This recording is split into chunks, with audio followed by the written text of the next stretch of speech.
Welcome to The Push. My name's Steve Machine Curran. Kevin Big Daddy Allwood, and we are here with Pei Kong. Kong, and it's episode 41. 41. Welcome, Pei. Yeah, thanks for having me. We've been trying to organise this for a little while, but we've been All been busy. Busy people.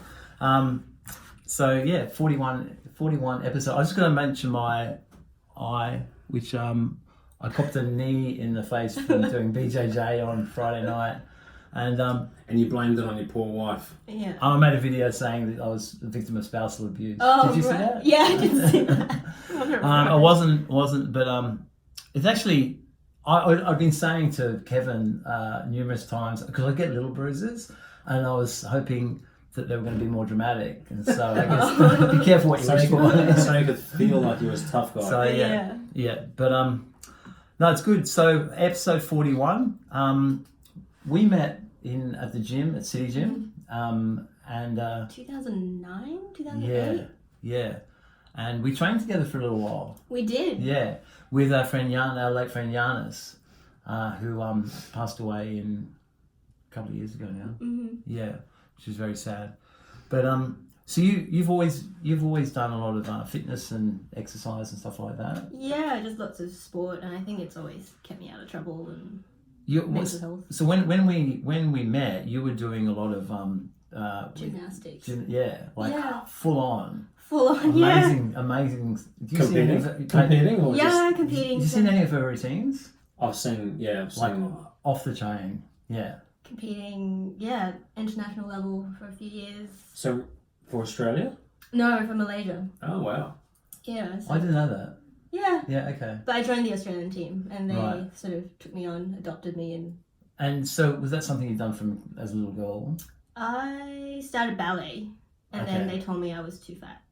Yeah, good. Good for your self-esteem. Yeah. Did And you- I was tiny, and they said no. And you're you still gotta lose tiny? weight. Yeah, Did you develop eating any food issues? definitely body image. Like I think Right. I think it's fair for most women, anyways. You always feel that you Yeah. don't measure up, and in gymnastics and ballet, it's very much It's like you that's know, the who narrative. looks thin or who looks fit. Or I think in Yeah. gymnastics there was an emphasis on strength, so that was probably Balanced out a little bit. yeah. So I Yeah. enjoyed that. That you want to look athletic, you want to be healthy. And functional. Yeah, rather than Yeah. ballet where it was very much aesthetics. With the ballet, was there any truth to that accusation? Oh, I was probably What, just overweight? no, I was just 12 and a bit pudgy, but Right. not fat. Just hitting hormones and everything, I guess, as well. Yeah, just normal average child with a bit of So you body had a fat. little pudgy belly? Yeah. I can't ever imagine you I fat, had though. I don't know, I wasn't like overweight, but I was pudgy. But it's interesting. So Bianca is 11 now, and she won't see this, but she because she has no interest in what Dad does. Yeah. It's just a constant source of embarrassment. But she's already. She's obsessive about it, right? No, she's not obsessive, but she's already saying things like, "Oh, my legs are so fat," and She's tiny. she's tiny, and She's little. she's gonna have she's perfect. Like she's already a little waist, but because she's half Italian, she's gonna be curvy. Yeah. And she's already She's developing. a woman. And she's a woman, right? Yeah. Like it's how you're supposed to be, and but it started already. Yeah. That sort of That's... I think social media though, that's another thing. That's something I didn't have to No, you didn't have to grow up contend with that. No, but now all the young girls. But I even find, even that aside, I think it's interesting how, because for men, I remember I started hitting puberty, I started getting hair on my chest, and I was like, yeah, I'm a man. Like, I was... Is that what happened first? Yeah, but low. Oh, yeah, but I was really excited about the changes. Becoming a man. Yeah. Becoming a man. Yeah. Whereas I think young girls are Embarrassed. uncomfortable. I remember. Yes. I think I was starting developing like breasts, and I'm Yeah, like, yeah. oh, this is so unballet. Yeah. I must have straight lines, and I remember not liking my body. I have a client that I train, Jodie, who runs the ASM on Oxford Street, and she's tall. And she nearly made it to the Australian Ballet, but again, it was too big, too heavy, and so couldn't join the ballet, but so went to the Moulin Rouge in France instead. Oh, wow. Amazing. Yeah, See, and that's so- a way better way. Yeah, and had this amazing adventure in France. Wow. Turned up there, knew no French, and I was doing topless can-can at the Moulin Rouge. Yeah, And wow. has like amazing stories. Even better stories. Yeah, for right. sure. Yeah. No bulimia or anorexia involved. No, and it's a huge problem now with young girls as well. Just trying to fit into stereotypes and what they see on Instagram. Or... And as you said, the social media. I listened to a podcast recently with a guy who he said that the self-harm for girls in the last 10 years, self-harm and suicidal thoughts have gone up incrementally in line with since 2010 when social media became big. It's like they've just tracked the parallel. Yeah. Wow. That would make sense, wouldn't it? Yeah. So Faye, you were competing at a high level. Did you get lots of injuries and things like that? Yeah, it was bad. I was competing on stress fractures. Rolled my ankles all the time and still competed on it. But at the time I loved it. It wasn't I hate this. Yeah. Or, I probably kind of knew it wasn't very healthy to compete on injuries. But I loved the sport. I loved what I got out of it. I felt good. I felt strong. I made good friends. I made friends who, were healthy as well and had the same lifestyle. Went to bed at 9, up at 5, at the gym. So it kept you out of the misbehaviour that can happen, or the going sideways. Yeah, I had lots of uni friends, experimenting with drugs, alcohol, whatever, you name it. But I've never been drunk. Did you win? You've never been drunk? No. What? I've only ever had that much alcohol in my life. Really? Yeah. You better break out the tequila. Did you win some gold medals or some titles or anything? State titles. Yeah. I was Malaysian champion for about 4 or 5 years, I think. Individual gymnastics. The national titles. I went overseas, but I think the best I performed was probably 8th internationally. Wow. 8th in the world for women. That's amazing. That's a bit slack, only 8th in the world. We should we'll put a link to some of you. Have you got some videos? Yeah, on YouTube? I got my last competition video. Okay, yeah, they're amazing. It's pretty cool, and the outfits are. What was your specialist apparatus? So I was floor specialist. Floor, so I like to remember. Man, the outfits were the best. They were pretty amazing. They were very bling. I miss those outfits. Yeah. I still keep them though. I haven't got rid of them. Oh, you still got them? Yeah, I've kept them. I thought you would have worn one today for this. Do you put them on for your partner or anything like that? I don't fit into them anymore. Oh my gosh, I'm so tiny. Flip flacks down the hall with one on and lands on the bed. Yeah. Oh, I did that once and I clipped my ex. Oh, really? In the private bit, and he's like, no more spinning onto the bed ever again. Yeah, that's funny. Yeah. That's cool. So, so this was something you were doing during school as well, obviously. Yeah. Was school in Malaysia? School in Malaysia. I went to a Chinese school and then an international school. So when did you move to Australia? When I was 18. Okay. Oh, wow. So I used gymnastics to come over.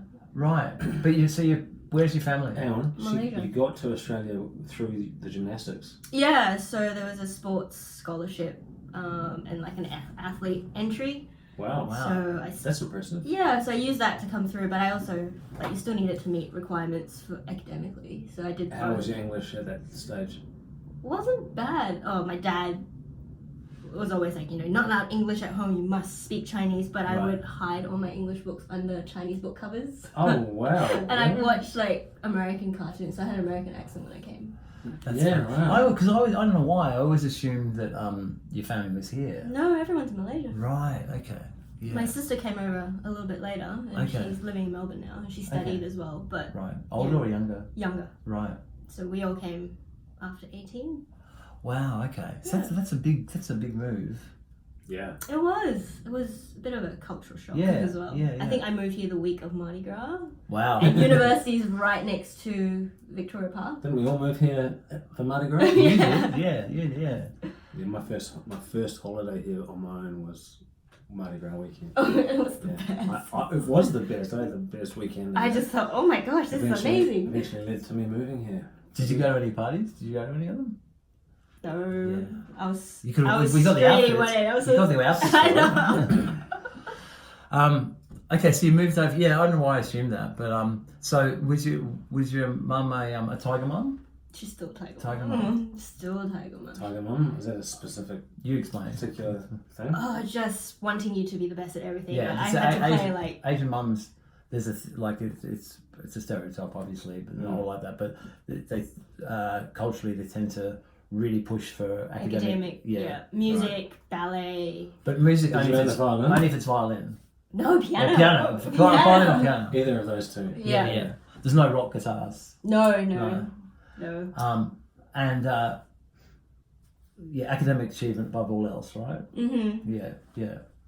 That's not a bad thing though. To encourage. No, it's not. But I guess Like not if it's at the expense of like Some kids are just not academic. Extreme is. or social interaction or emotional support, because I think Mm-hmm. that's some kids suffer from that. Yeah. But I mean, as a clinical psychologist, she must be pretty happy with her daughter, like what you've achieved. No, she's actually. What? Yeah, my parents are What, you're supposed to be a really... doctor? I think psychology is still very taboo in because Asia. you can't talk about your feelings. You can't talk about family. Yes, Everything's behind closed doors. So what am I doing? Opening up people's secrets and Pandora's boxes. Yeah, interesting. So what made you want to go in that path then? Down that path? I think when I was 12, 13, I didn't know at the time, but I just felt like I never fit in Right. to whatever was happening at home. I always had had to speak my mind. Right. I wasn't the good Chinese daughter that sat still and Obedient. I wasn't. I had if I thought strongly about something, I had to advocate for it. But not getting into trouble, just No. mind of your own. Yeah, just like women should be independent, and that was a very new, novel idea back home. Yeah. And I think I Are had the women interest. generally quite subservient in Yeah, Asia? I think my parents wished that I was a bit more subservient. Right. Mm. What was the religion? Is it a religious household? Buddhism in the Right. household, Right. but Was that play a factor or not really? I think it was more culture. Right. Yeah, like just Asian culture, good, quiet, dutiful, woman in the kitchen, have lots of children, and I don't have children. So. It's funny how that sort of that sort of mindset has permeated different countries throughout Asia, because that's people that I've had contact with, not just from Malaysia, but say even from Korea or Japan, very different cultures in other respects. That's But similar. there is that thing about saving face and keeping Saving face is a big one. like not embarrassing the family. That's a really high priority over other sort of mental Personal, health and things like Yeah, that. yeah. So do you think you actively resisted that, or it just was the way you were? I think it was just the way I were. I thought I was always in trouble because Mum said, women shouldn't sit like this, you shouldn't talk like this, you shouldn't play sport. And me playing sport was a big one. Just really? women playing sport, it's a no.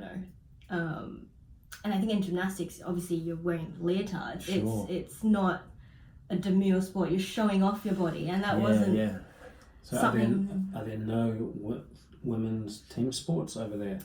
There are. It's just I think we have a lot more pressure as women back home. Or I think in gymnastics at one point they said you have to wear shorts to compete, which was silly. Right.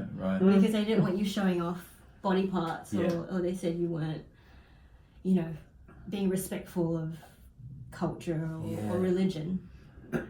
That's I guess that's hard to contend with. But I mean, it's ironic because you have achieved all these things, and I think they're proud, but they're also finding it really hard right with their own values. So they'll say, okay.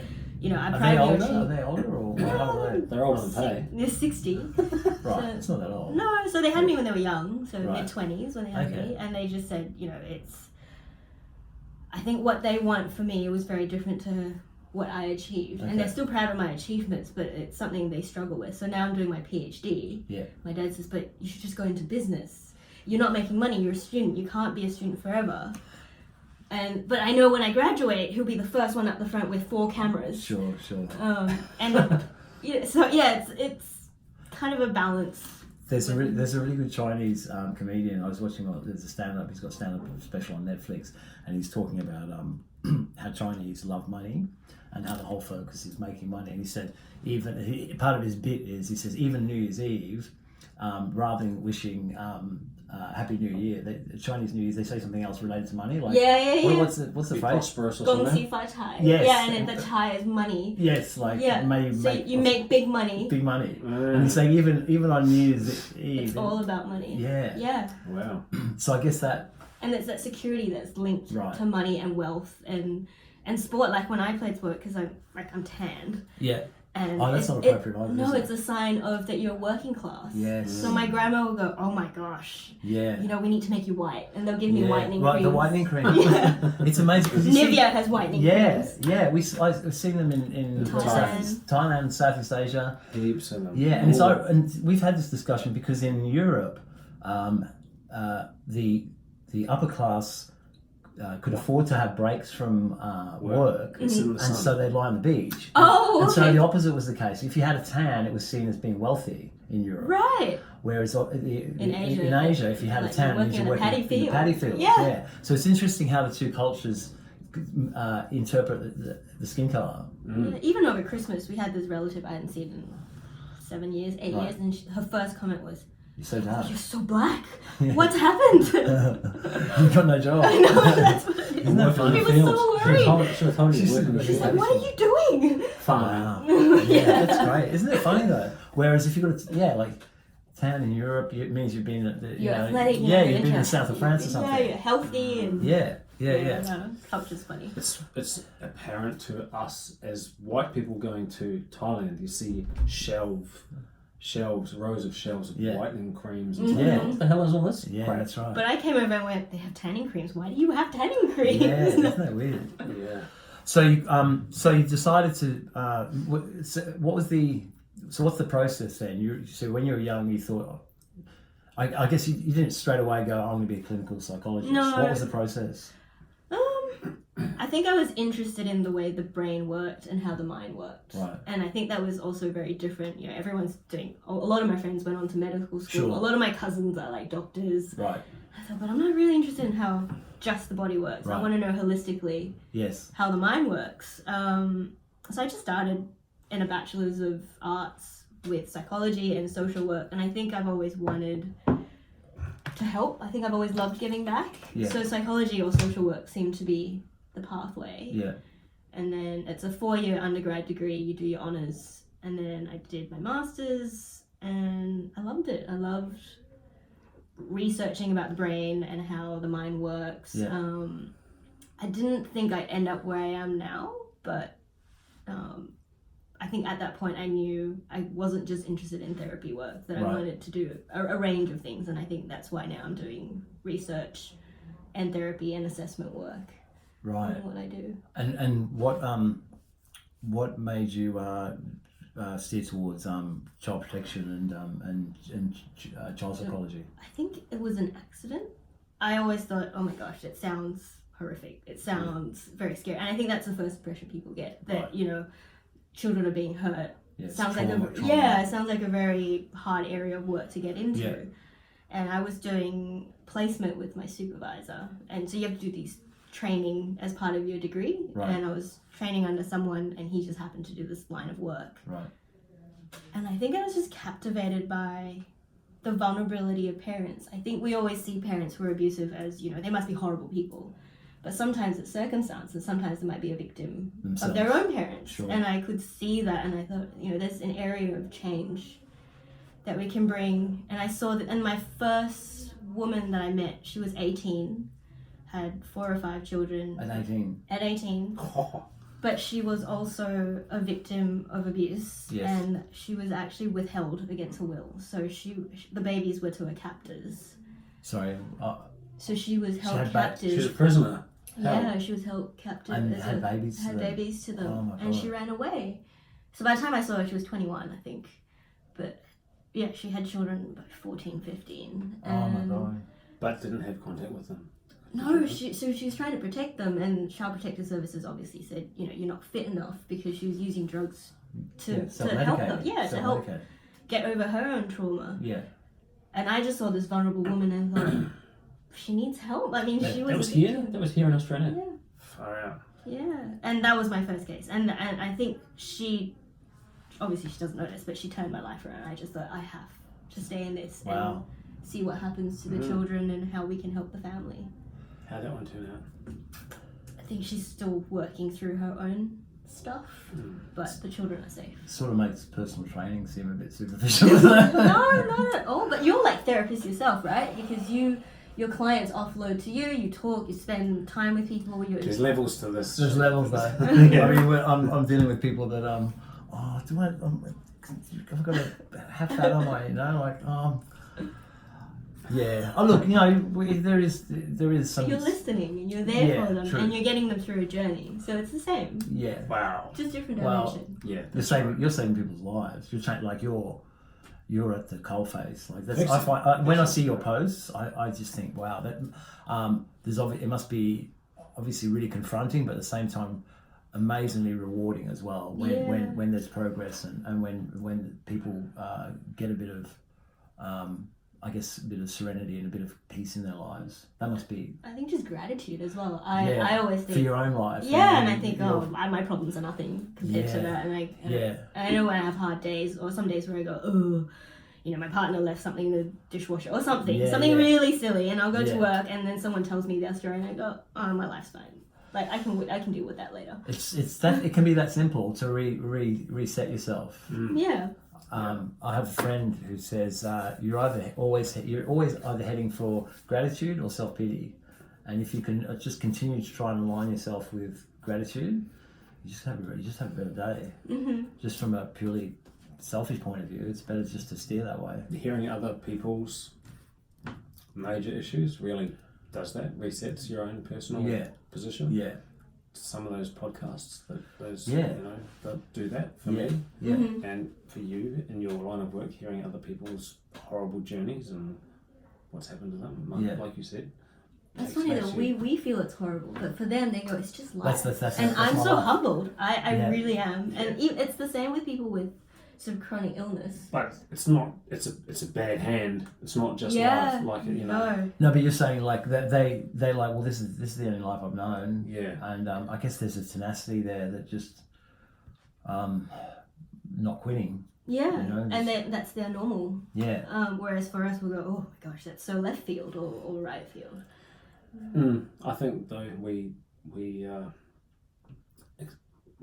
learn to deal with what throws at us. Mm-hmm. Yeah, true. I've driven to Canberra 39 times to see my daughter or go to court, and it's just it's a 7-hour round trip, but hey, it's what I have to do. Yeah. Whereas I know another father who has a son in America that he just hasn't gone and seen. Yeah, well, that's not just a 7-hour round trip though. That's it's I'm talking for 8 years. Yeah, wow. right. And there's and he has less restrictions than you do. Right. You've got to front up. Well, in my opinion, is there's certain, without being preachy, you're doing the right thing. Like I find it inspiring what you do. Like you actually fighting for her, and she knows. And she will know. And she'll grow up going, Dad fought for me, that he wanted to be there for me. It's really hard. Well, I bet. Yeah. So, is there been any cases or times when you just thought, I can't deal with this, or you've, and how do you, and also how do you, because when I go to see my therapist, I when I leave, I think, I feel terrible. I feel like, what does she do now? Does she just fall in a heap after dealing with me? After me laying, I feel sorry for her. You're one of 100 though that she sees. That's what I'm saying. I don't know how because it's like after doing a lot of hours of PT, you're emotionally tired. Yeah, you feel like you've given. If you're doing it well, you're present for each one, and you've given a lot, and then you have to actually just get out and reset. Brain dump. Yeah. So how do you do? Well, how do you do that? I think that's where sport came in. Right. Whether it was gym or I do a lot of running now. Yeah.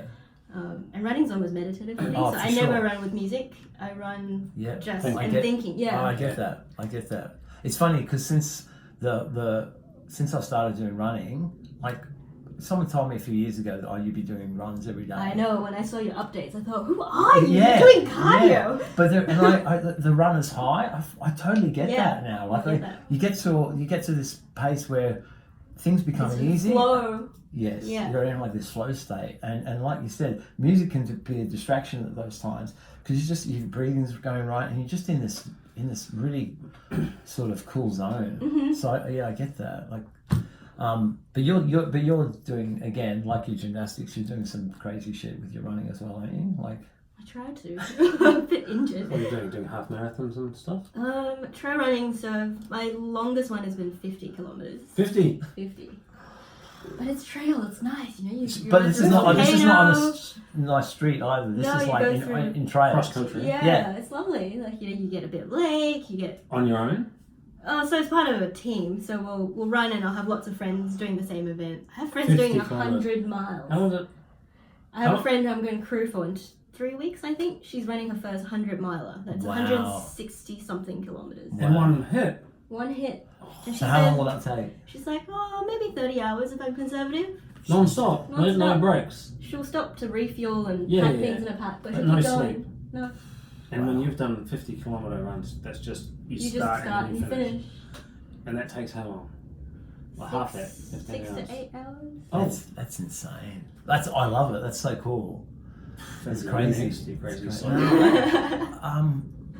It's just. But it's beautiful out there, though. It's not like on road where you get bored and you go, "Oh, this is tired." And what I think back about my competing years and all the cardio I did inside a gym. I'm like, why was I doing that? I would do 2 45-minute sessions a day, so an hour and a half a day. Was it because you can track the calories and time and all that shit? Were you on the treadmill? Treadmill or those silly cross-trainer things. For an hour and a half every day, I was thinking, why don't I just get outside and do it? It's all this bro science, right? I thought if I went too hard, I'd lose my gains and just. Oh, okay. But.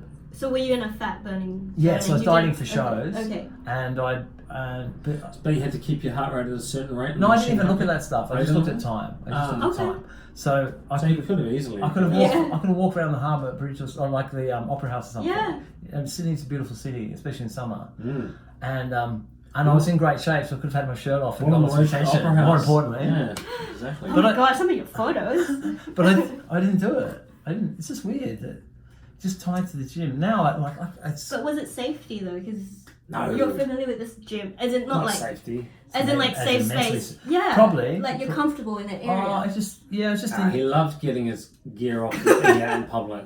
Yeah, I just didn't do it very much. Do you know that Steve, when he used to go to Bondi, he'd walk into the deep water, so he's up to his neck, and he'd do 100 pec flies under the water with water resistance and 100 side lateral raises, then walk out so his pump. No, hang on. Doesn't everyone do that? You didn't do that? I've never done this before. Well, you try it now. I drop down under the water and do 50 push-ups on the bottom of the... I would literally, but when I was in great shape and do that at North Bondi when it's packed, and I'd walk out of the water feeling like a god. Like, seriously. Feeling like an adult. Water dripping off. Yeah. Because that's what we used to joke about. Super tan. Yeah. Just you have like the little budgies. Yeah, of course. Oh, amazing. And fluoro pink ones? No, I didn't have pink. I had usually black. Black. I had a white pair actually. Wait, is this the one you wore in front of the bus? No, they were silver. They were silver. They were posing trunks. That's for a show. But when I there's time. I mean, that's for a skinny kid that had bad skin and couldn't talk to girls. That's what bodybuilding gave me. It gave me this, and as sort of superficial as was, it empowered you. It empowered me. I was like. But it's the identity, right? Look, every bodybuilder had a similar path. They were probably bullied or interfered with or some other major stressful trauma. And they wanted to feel strong. And they wanted to be strong. And I think with bodybuilding or fighters as well, things like that. A lot of them, it's the same similar path, and if you get that, if you achieve that, at the end at any stage that you feel empowered and you feel strong and you've put that little kid away, well, it's good, right? It's good to a degree, but then my problem was if it becomes the only thing you hang your self-esteem on, and that's your whole self-image is wrapped around being big and muscular. To the point creates more problems. Well, it's just you don't have backup. So if you're injured or if you're not, you slip from that at any stage in any direction. Well, I didn't, but what I did do is not invest in anything else in my life. So I'd get 6 weeks holiday leave I was working at Telstra at the time. I'd get 6 weeks annual leave, and I'd be forced to take leave. They'd tell me to take leave, and I'd stay in Sydney and just train more rather than travel. It just He consumes. was spent all my- paid. He could have gone overseas. Could have traveled, Yeah. could have gone and trained in Thailand, but no, Yeah. I had to be in the zone and spent all my money on steroids and just and never took breaks off steroids. And even up to a few years ago, well, last year, we'd go on holiday as a family, and I'd bring my food scales, and we had to train at a place where there was a good gym with a chemist, a pharmacy, and In everything. a kitchen or something. We'd stay at service apartments rather than hotels, so I had Yeah. a kitchen so I could prep I myself. think I was the same in gymnastics. Like at one point, it became that was just me. And so restrictive. Yeah, it is. Do you think if you went to Thailand now, you'd indulge in the local food a bit more? Yeah. I wouldn't bring the scales. Yeah. I still want to train, but even see that's the training thing. was fine. No, but the thing is, even with the jiu-jitsu now, I've got to check myself and go, hang on, when am I? When Is am, it obsessive? yes, Okay. and am I? If I'm saying to the girls, oh, I can't make it, I can't hang with you guys because I've got to go and train. I've just got to watch that because that's my default is to just more is more, better is more. Mm-hmm. So finding the balance. For you. Yeah, there is. Yeah, I mean, I'm just not good with moderation. Of any Isn't a sort. bad thing. As long as you just keep yourself in check as well. Yeah, that's right. But it's been a long. I'm 51. It's like I'm only now. It would have been good to have that realization at 30. But it is what it is. But then you also achieve all those things. That's back then, right. and you also That's right. need that obsessionality to get to that. To achievement achieve as well. things, yeah. Like the same. I mean, I'm sure the gymnastics, as you said, like it verges on obsession, but you don't. People performing at an elite level of any sport or even in business, it's becomes a little bit unhealthy. Yeah, But it then does. that's how you win. Yep. Yeah, I couldn't train like that anymore. I noticed No. you've got some strapping on your knee. Yeah. And you got some injuries right now? Just being a weekend warrior, so I'll sit. I'll sit for 4 or 5 days working, and then on the weekends just go I'll try and do 20Ks, and my Oh, that's left, from running. my left glute's going. It's not firing, so my left knee takes the brunt of it. Yes. Yeah. So, yeah, no, And what's that's with your okay. foot? I walked into the door. Oh, that's Some not- that's gymnast not- I am. Yeah, right. Okay. Got my foot caught in the door. She kicked her partner in the dick. Yeah, that's right. Well, that's what I said. Yes, that's like my eyebrow. That's cool. So, with the going back to your childhood and the conservative sort of upbringing, is that the tattoos that you got? Is that a reaction to that? Do you think, like, it's a sort of like a big? I think it's probably a rebellion. Yeah. Yeah. I hope Because my you got a mom's big not one. listening. Oh, does Yeah. she not know about it? No, she knows. Oh, okay. But she doesn't know the reason behind it. Oh, okay. And I think my dad's in denial. Like, I'm sure Because he's... Pai's got a big one here. Yeah, I've got a big one that goes from about there to Yeah, about there. And Yeah. I did it so that I could hide it under my gymnastics outfits as Of well. course. But it was also private. Like, I It's a don't... personal thing. Yeah. Yeah, and we've just told all of our hundreds of. Millions of others. Yeah. I was so shy though. Like, I wouldn't take my bra off because obviously it went down. So Right. he did the top bit. Right. And then we came back for the second bit under. I Oh, was like, I'm okay. not taking my top off. Oh, fair I was enough. so shy. It is a bit weird. You see people half naked in a tattoo place. Some people were just quite Okay. Tattoo open artists are about it. used to it though. They're used to it. Yeah, They're used to it. They tattoo vaginas and all sorts of stuff. Yeah. You know? Do they? Yeah. Surely not. Yeah. Well, Of course they do. People's buttholes. Dicks. Why? Well, I don't know why you want it. I had to get that grizzly bear fighting the gorilla on mine. Yeah, yeah. Welcome to Jamaica. Have a nice day. Wendy. Yeah. That's what it is, Wendy, is it? Yeah, but it says welcome to All right. Jamaica. Okay. Yeah. It's funny now because you're probably actually more unique in our society if you don't have tattoos, don't you think? Because so everyone's got tattoos. now. Yeah, everyone's got a story. Well, hopefully everyone's got a story attached to theirs, or a funny story, or a night out. Yeah. No, all mine, even the. I don't regret any of mine No, I don't regret. because they're all a symbol of where you are At that point in time. Yeah. So even if they're not the greatest art, That's what they say. Other people who don't have them say, "Oh, you'll regret that when you're old, right?" so Oh, someone said you regret it when you get pregnant. I'm not getting pregnant anytime soon, but Jade's belly tattoos have stretched Right. from being pregnant. right. So she has like a star that had a double line that you couldn't tell it was a double line. Right, But now right. it's now it's a Right. double line. Yeah. She doesn't care though, does she? No. Have you seen Kev's girlfriend, partner, engagement, fiance? She's all tatted up. No. Well, Yeah, I've it's cool, seen very a cool. facial shot, but She's not. got a lot of tattoos. She's got the word passion over here. No, it's hidden in her hairline. Oh, yeah. It's on the edge. Oh, that's really interesting. Passion with a pair of hairdresser scissors. Yeah. She's a hairdresser, isn't she? Yeah. But she has, pretty much a whole arm, her whole back, but legs, belly, stomach. Kev has a thing for tattooed chicks, hot tattooed chicks. Yeah. Yeah. There's that badass side to them as well, is it? She's not. She's a good girl. She's a good girl. She bucks the trend. She's not what you'd expect. Never taken a drug in her life. Never going out partying and all that Hasn't stuff. been drunk. Low pain. Oh, she's been drunk. Right. Yeah. But yeah. You're not really missing out on much. Nah. So what happens when you go to a wedding and there's a toast? Do you just have a orange juice Yeah. or apple juice? That's all right. No, I had to do that in Poland. I think I've told you this, but my brother got married in a village in Poland, and traditional Polish wedding, and they had vodka bottles all the way down the table. And every time someone does a toast, you've got to scull a shot of vodka. So I had a jug of water under the table, and I'd fill mine up. And Oh, sparkling water. You weren't drinking at the time? No. I don't really drink at all. I don't think it's all. Oh, but really? I don't drink. Yeah. Is that by choice or? I was never.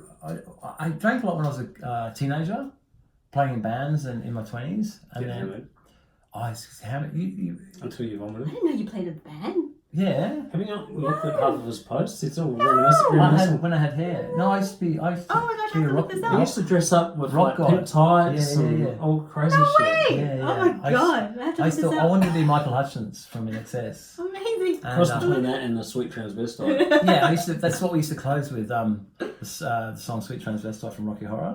Do you know that song? No, I'll look it up. Have you seen Rocky Horror? No. Oh my god, you have to watch that. But anyway, this guy comes out and he's dressed in like lingerie, fishnets, and I used to. That's the song I used to do at the end. I'd come out dressed like that. When was this? How old course, were you? 20s, mid 20s. I have to look this up. Is there a video that I can look? There's not a video of that. There's That's photos. before any training. Before you So I was 60 kilos. 60 kilos. No. Skinny. That's why I went into the gym. He wanted to be a cross between Michael Hutchins and Marky Mark. Yeah, no, so I wanted to have a And look six good pack. in his Yeah, so when I took my shirt off on stage, I wanted to have a six pack. So I thought I'll just go to the gym and train and do that. Okay, And then, so that's where it started. and then then I became a science experiment. Just went for it. What's your story, Kevin? How did you start? I wanted to get laid. That's That's basically what it comes to. Yeah. No, from a young age, from like pre-teen, I admired muscular physiques. Like I read stories about Vikings and big muscle. Strong Sounds very quite homoerotic, really. And I wanted to get weights. I knew weights was the answer to my thing, and my mum would refuse to buy me weights for Christmas or my birthday. She didn't like that look. So I eventually got these like little molded green dumbbells that weighed like 2.5 kilos or something. And you started with and hold them both in one hand and do like 150 reps on one arm, 50 on the other. I was doing push-ups and sit-ups and chin-ups every night in my room as a teenager, and used to track it all, write it all down, and by the time I was sort of 15, I'd been doing all that push-ups and stuff for a few years, and I really wanted the physique because I wanted more girls to like me. I wanted girls to like me. I liked girls a lot, and I wanted girls to like me back. And I thought, if I have a more appealing body, then I should have, and I should get attention from more females. And that was it. That was why. That's fair. Plus, I got bullied a little bit at school, so Right. I that was kind Were of. you like a little I teenager? played sport. I played a lot of sport. I played rugby and lots of sports actually, and so I was reasonable, but I wasn't built by any means of the imagination. So, I started when I was 17 properly in the gym, and I had a mate actually who was a year behind me at school who was he was like the New Zealand teenage bodybuilding champion, and he was a beast. He was a beast. Did you look at him and go, ooh? I looked at him and went, motherfucker, God damn. And he was just a god at our school.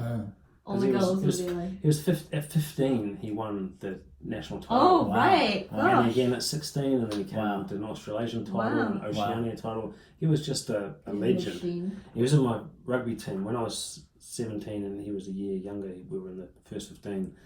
and we'd just like pop the ball up to him, and he'd just go steaming through the whole team. He was he had these Bulldogs. massive quads, and before our very first game for that first 15, we had to be at the venue 2 hours before the game started, which was a novelty for me from my previous year, which was much less serious rugby.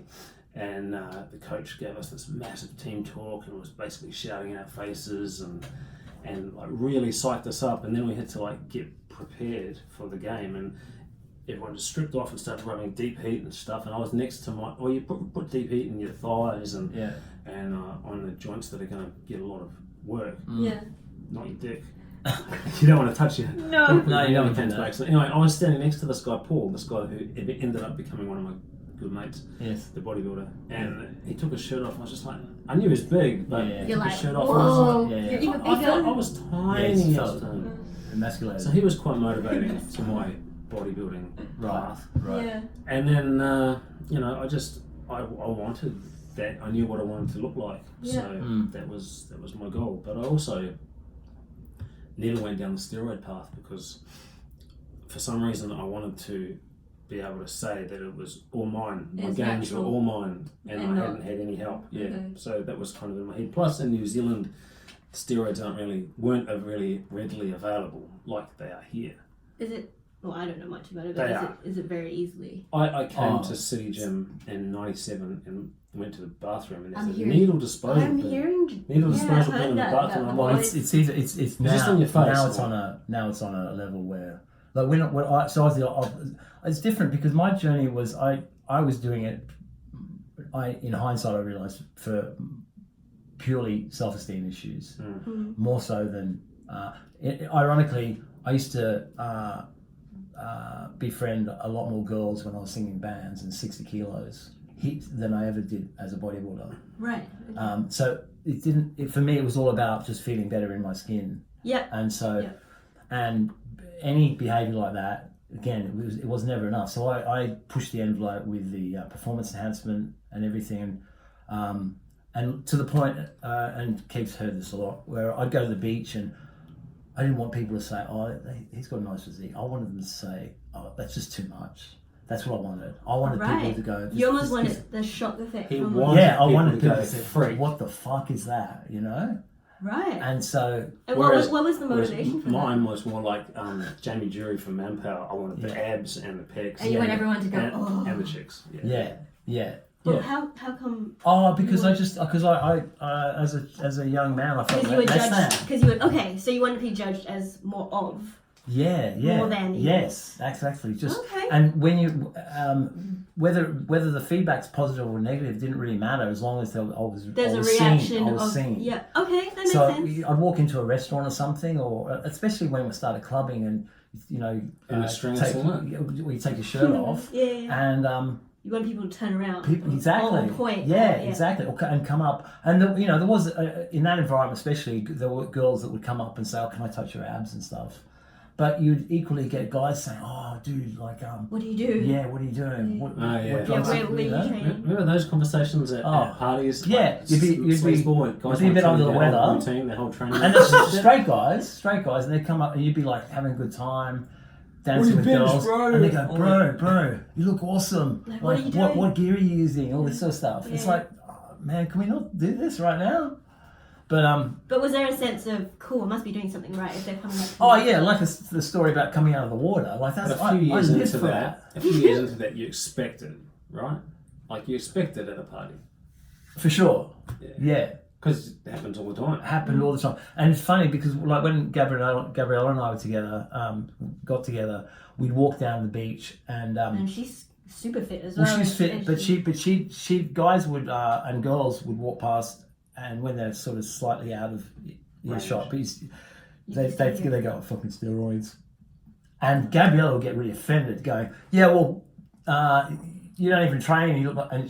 Whereas I'd be like, "That's right. That's right. It's a compliment, you know." Yeah. Like, and it's funny now that it's stopped. I sort of miss that sort of attention, you know. Yeah, I was wondering how that went because you said you've stopped for a while now, haven't you? Yeah. Longest I've ever been off. So. With nothing, with no even like hormone replacement therapy or anything, but what was the reasoning behind that? I just thought it at 50, do I still want to be pushing this barrow? You know, like what am I? Who am I? I've competed on a national level and been a freak show, and there's guys in the gym that are still doing it, and you just think, from a health perspective, you know, you really you're pushing it there, like blood pressure and, you know, liver impact, but also I just enough is enough. It sounds like you've almost reconciled. You've almost said, yes, I'm okay now. Oh, yeah. Like I'm happy. Yeah, He's like I'm happy in my yeah, skin that I don't need it anymore. That's right. He's told me many times that he's the happiest he's ever been. For sure. And he's the fittest he's ever been. Yeah. It's just a new chapter. People right? came up to me. People at the gym always say, "You're always smiling, Steve." You know. Yeah. And people, and when I was in deep with the steroids, people don't realise it's so mood altering. People. I used to say, "Oh, it makes me happy because I'm achieving my goal, which is to get huge and freaky." But that's the only thing it was achieving. Emotionally, there's this. If you have super high test levels, you have this low level angst / aggression all the time, and that can manifest in like road rage or just being grumpy, like just being a rude bastard. Yeah, I mean, but also being focused. You use that focus. Sure, but you find, and you speak to other people who have worked on, got a little bit of self-awareness, that the only time you actually feel at ease is when you're in the gym, you know, training hard, because that's the only in the moment. That's the only release you have. The rest of the time, you're just always ready to go. Right. Do you find that it was a lot of work to hold it back almost? Oh, because like I would do. Again, as I got older, I'd calm down a bit, but it's still behaviour. Like there's a squat rack in the gym which I've always used, right? And there was a trainer there training a client, and it was, you know, Wednesday's leg day, and it was time to train, it was time to squat, and it's Helen Penny, and she was just messing around. She's lovely, but she's messing around with this client in my squat rack, and I went over to her and said, "Helen, I don't mind you wasting your client's time, but don't waste my time. I need that squat rack in front of your client." And she's this lovely. I think I remember Helen. Blonde lady, just like that, like the most calm, kind person. She's quite slight. How did she react to that? Well, she just stared at me and said, "Oh, we'll move out the way." Did you ever apologise? So, of course. So that's the thing. So I had an insane leg workout, trained really hard, and then as I cooled down, I thought that was really horrible. And I went up to her and said, "I'm so sorry. You know, like I really was out of line there, and, you know, I apologise." But that's just a lot of stories like that. And I'm not a violent person, so it never reached the stage where there'd be altercations. But well, you hear stories as well, don't you? You can see why this happens. If you're an aggressive and physically violent person, that's your default. Then that's just a short fuse. Yeah. And I was completely in denial about that.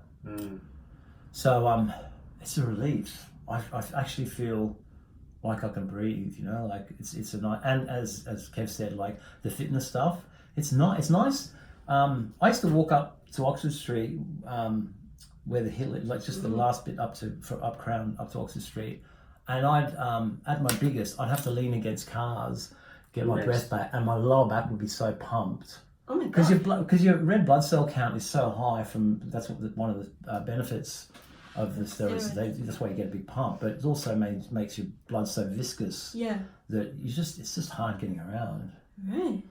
Even at a heavier weight, that compounds it. Like when I'm 100 kilos, I'm a lot slower than when I'm 90. You know, it's tough. It's carrying around 100 kilos at your height. Yeah, I was 5'6", and I'd go up to 110 kilos. Whoa! And this is a guy naturally around 60. Like I'm 78 now because I've retained almost double that you're carrying. Yeah, like your heart's not supposed to deal with that. No. Thighs rubbing against each other. Yeah, all that. But at the time when I was in it, I was like, that's right. I've got to put talcum on my thighs because they're so huge. I'm massive. I am a beast. I am a beast. Yeah, so that's the madness. Wow. So I'm glad I'm out of it. But I was just thinking about this recently. It was actually based on Mike Debenham's comment on your post saying that he's on a different path since retiring from and Mike Debenham is just a Kiwi pro, huge, competed on the world stage. And he wrote something like, he hasn't gone as hard out as you. I'm not as full on as you, but I'm on a similar, different path to bodybuilding. Yeah. And I thought, Steve's fucking really fucking jumped in, like balls and all to this. He's I'm doing 3 of these stairs sessions a week, but Steve sometimes does. I'm seeing 5 or it 6. both. Steve's doing it every day almost. Oh my god. And he's doing BJJ several times a week. And he's And you're swimming.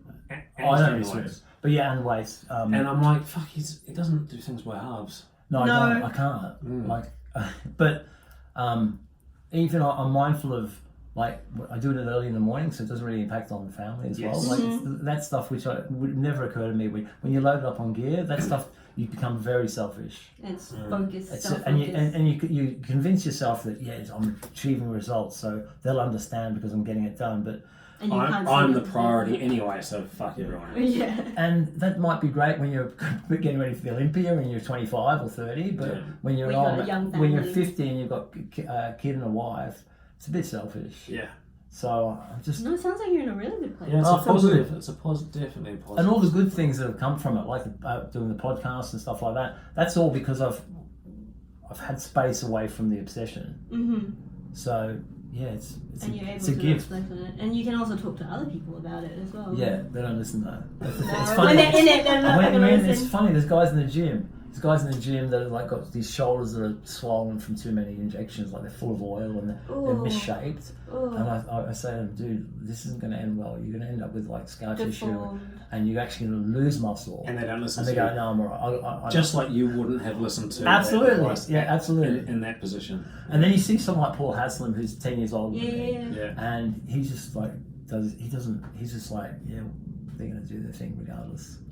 He's very zen about it. Yeah. Well, I remember him.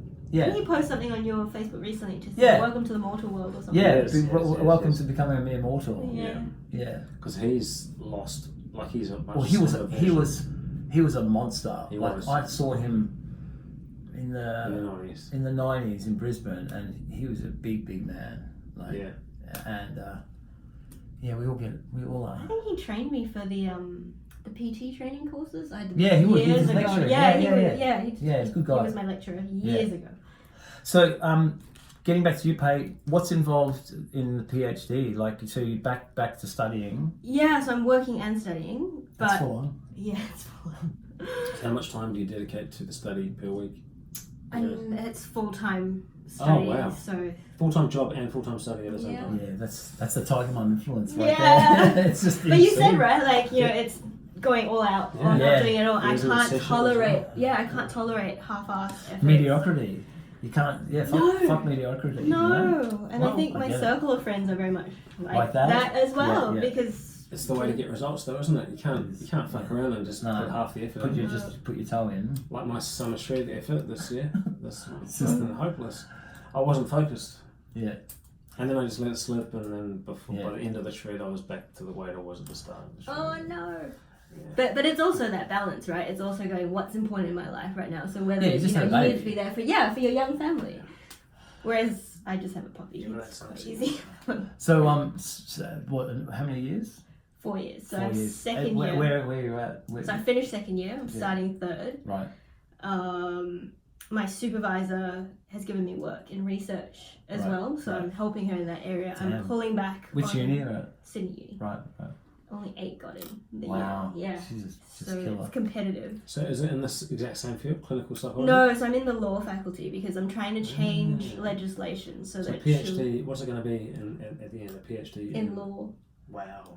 So it's cool how you can jump subjects like that, like faculties. Oh, it was hard. They were saying, well, I'm not sure you didn't do law, so I had to do a few subjects to buffer. Yeah, right. But the area of work I'm interested in is I want to change how psychology and law work together so that children get the best outcomes. So it doesn't matter what I do clinically. If the law says it a certain way, I'm stuck. Yes. So if I can change upwards from the system and policy level, then it filters down. Sorry, does this mean that you'll be a clinical psychologist with the ability to work in legal settings because you have that knowledge? Because you can't be a lawyer. No, so I won't be a lawyer, but there's an area of psychology called forensic psychology, and that's more law and psych. Ah, yes, I know of forensics. I've had to go to forensics. They charge an arm and a leg. They do. The forensic psychologist I went to. Yeah. I was there for. How long was I there? Oh, you have to pay for it. Oh yeah, not less than an hour. I was there for like maybe 45 minutes. Yeah, and it cost me. 300? 200? It was over $2,000. Oh, we're doing an assessment. Yeah, for the session and a report to be written up. Yeah. For court. If you, yeah. For court. Yeah. It was 2,000 and something. I think 2,400 or something. Wow.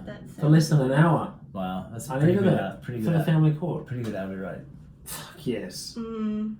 Fuck yes. It was, and he was a forensic psychologist. I almost choked when my lawyer told me how much this was going to cost. Yeah. So what's your thesis going to be on? Do you know, like what? So I'm looking at how experts, so psychologists, psychiatrists, Right. represent children's voices in child protection proceedings. Right. Because at the moment So at the moment, the problem is they're saying children don't get a say. So children who are caught in family sort of problems don't often get a say because everyone's trying to protect them, and they say, we'll keep them out of it. But they might say, I want more time with mum, or I want more time with dad, or you know, kids so they're just not heard. No, they're not heard, or not well enough. So Right. we want to do it better. And psychologists obviously have that pathway to do it. Yes. So you're looking at that. You're looking at how the professionals Can do it better, Right, so for that we the kids. represent the children better, Yeah, right, so that right. their voice comes through. So it's not so much just that litigious. That's what your thesis is on? Yeah. Yeah, right. So because currently you do your work and then it falls down in the courtroom. Is that what happens to some degree? Yeah, or sometimes they'll sort of ignore what I've said about children Right. and focus on, but the problems are the parents or whatever, yeah. and that's fine. But you need the balance. You still need to what do the children need and want.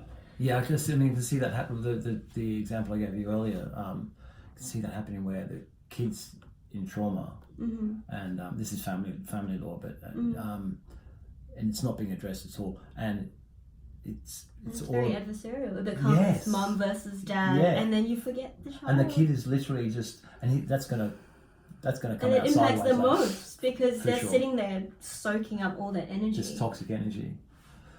Well, that's pretty lofty goals. That's pretty awesome. Yeah, that's really cool. So does that mean that once you finish and you are using that and working in that area, that you'll be like maybe able to change like policies or change like, the way things So in one of the research projects I'm helping my supervisor with is looking at the legislation in Victoria. Right. So that mirrors what I'm doing in New South Wales. Right.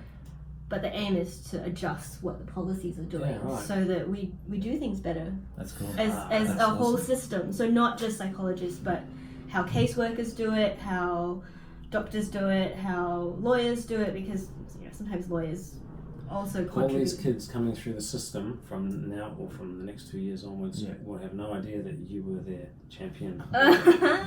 Probably not, but it's a nice feeling when you can change lives of lots of kids. And I think clinically I work with one family at a time, and that's nice. Yes. But I'm also thinking, but there's still thousands of kids. From a macro point of Yeah, view. and I find like sometimes I'm fighting a losing battle because I'm like, it's this one family and I'm tired from that fight. Sure. How can I address tens of thousands in one hit? Right. And the way you do that is through legislation. Yeah. Plus, you get to call yourself Dr. Colin. Yeah, oh my god, How I'm cool so is that? excited. How cool is that? I'm pretty excited about it. 2 more years. Yeah, that's great. Well, we've reached an hour. We've covered a lot. I'm so impressed with you, Pay. I always have been, like the gymnastics and then the running and everything like that. And you got to hang with us when we were training with me and Yanni. Oh my god, that was amazing. That I was this like tiny little 5-footer, and all these big boys were doing like big heavy weights. Yeah, but she So she was doing the same exercises. Same exercise, just lighter weights. Yeah, and just never complaining. Like, okay, we'll do this now. Very cool. Like quad giant sets and stuff. All that. I remember feeling so sick after legs. I'm going, whoa. She do a legit leg workouts with us. Were you sore for days afterwards? Yeah, I think I remember there was one. I couldn't tie my hair because we were doing. I don't know what we were doing. can't tie your arms, Yeah, right? I couldn't get it. I'm going, oh my god, and I couldn't steer the drive, like my steering wheel. Mhm. My hands were so pumped. Those are the fond memories. And Steve was like, no, 3 more. I'm like, I can't anymore. He'd assist, and he's like, 3 more. I'm like, oh. I used to keep a diary of all my workouts, everything, every single set and rep, and for like 5 years I did that solid. and after some arm workouts, especially if there was forearm stuff, Yeah, yeah. I couldn't Hold like, the pen. I couldn't move the pen Yes. to write my Yeah, says yeah. down. I had to hold it straight and just move my whole arm to try. Couldn't move my Or fingers. forks. I remember like Yeah. when you Yeah. can't lift. But the fact that you throw yourself into that's really, I mean, because I say to Bianca, because she's been at the gym like since she was a baby, Yeah, I carry yeah, her in, and I say to her, "Are you going to train with Daddy one day?" And she's like, "No, I don't want to look like a man. I hate this place." Oh, you won't look like a man. You just be strong and fit. I know, and that's the Show like. us some hot chicks. Sorry? Show us Yeah, some. No, show she us says all the girls. Not too That's much. why she should have a coffee, catch Not up with too you many. sometime. because Yeah. you can train, be strong, Be fit and healthy. Does she think they all look like men? yeah. Even the ones that we would say look like Right. bikini sort of Yeah, level, too big. too big and too the fakeness as well, the Yeah. weirdness with their faces and Yeah, everything. she shouldn't be Oh. looking at what's her name. Well, we're not going to name. We don't need to name names, but whereas like Pai's an example of someone who just gets it done, Yeah, and You can still look feminine. You Yeah. can still fit into clothes.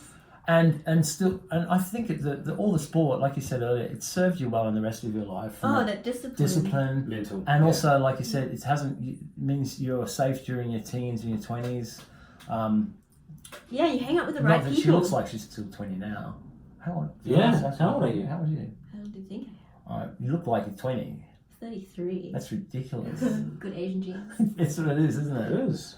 But it serves people well. Like the only thing, what sometimes happens with people, and you're probably past that age now, is when you finish an elite sporting career and you've had so much discipline and so much control. You see this with exporters. When that finishes, unless they've got a new challenge which you've invested in, Oh, I needed that. Otherwise, you go off the rails. off the rails, Yeah. drugs, Food, alcohol, Yeah, food, food is a big one. sex, gambling, just madness. all that shit. It all falls apart. and But you that's the obsessionality, right? Like yeah, you need to unless you channel chat, it elsewhere. absolutely, Yeah. So no, that's good. Well, I've had a good chat. No, I've had a good chat. It's nice to catch up. Yeah, for sure. Anything Haven't seen you her wanna for add? years. When are you doing the turtle stairs? Oh yeah, you got to come. When your injuries, please come. Are you doing it next week? It's Yeah, pretty gentle. yeah. It's pretty It's gentle. you'll eat it up, seriously. All right, we'll come. 6:30. Yeah. What's your partner's name? Jamie. Jamie. Bring Jamie. Okay. He runs as well, doesn't he? He runs like 100 kilometers. Oh well, he'll just laugh at it. Yeah, it's he'll 20 finish times and up be the like, stairs. he'll be like, where are you going? It's like 20 times up. He'll be able 60 to. steps. You It's guys not will be much. able to go for a run afterwards. Yeah, this will be Yeah, like, actually, we could do that. We'll come join you next Yeah, make us feel really I'm not a bad. Bronte. But then we jump in the ocean. It's great. Yeah, It's all right, life I'll take you affirming. up on it. Yeah, cool. All right. Anything you want to add? No, thanks for having me. It was Thank lovely. you. Anything? Do we have to follow do us? Share our videos, like, subscribe. Subscribe to the channel. Yeah. The Push Podcast. Instagram is the Push_podcast. It is. Yes. I don't always forget what that is. Ooh, All and my right. Instagram's Little Miss Ninja Runs, so Is it? I'll add. Oh, it is, yeah. I'll add it to it. Yeah. We'll post some. We usually post short clips on Instagram. Yeah. Okay. So I'll edit something and we'll post it. yeah. Well, All right. forwarded. About kicking your partner in the dick. Yes. Okay. I'm Steve Machine Curran, Kevin, Big Daddy Allwood. and thank you, Paycom. Yeah. Thank you. Have a great day. Peace out.